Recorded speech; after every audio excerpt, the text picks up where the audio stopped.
Kumusta mga kuys? Ngayong Semana Santa, samahan ninyo kami at ating bisitahin ang dalawa sa napili nating simbahan ngayong Black Saturday. Simulan po natin sa bayan ng Oliveros sa may Antipolo.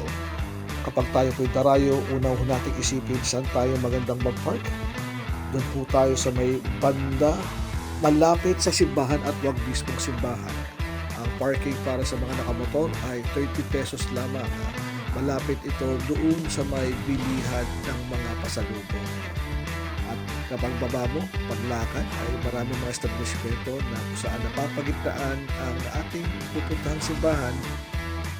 Ito ang International Shrine of Our Lady of Peace and Good Voyage of Antipolo.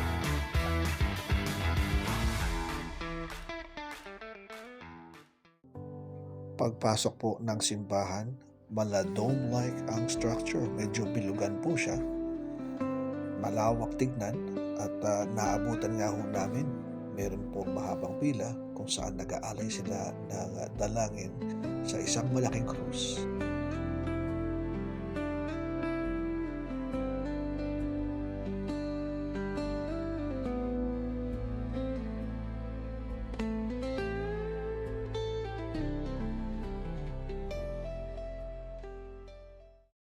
Pagkatapos ng Antipolo, nagtungo naman kami sa Quiapo Church.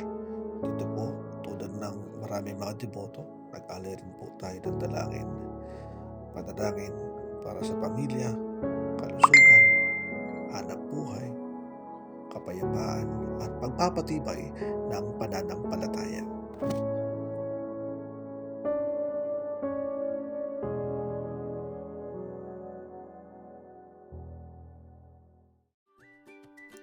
At dahil hapon na rin po at magmimerienda na, minabuti naman po namin pasyalan ng likod ng simbahan kung saan may mga masasarap po na inaalok na pagkain. Simulan ho natin sa napili naming inihaw na pusit sa halagang 15 pesos lamang.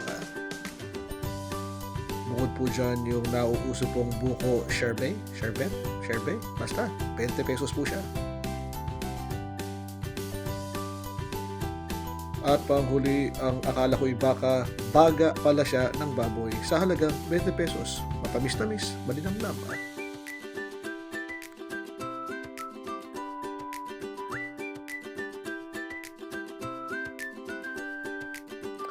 Isa pala munting paalala sa mga magpupunta ng Quiapo, ang parking po dito 50 pesos sa may gilid po yan ng simbahan. Naway naging worthwhile ang inyong Holy Week mga kuys. For more updates, please subscribe and follow our YouTube channel. Maraming salamat po and Happy Easter!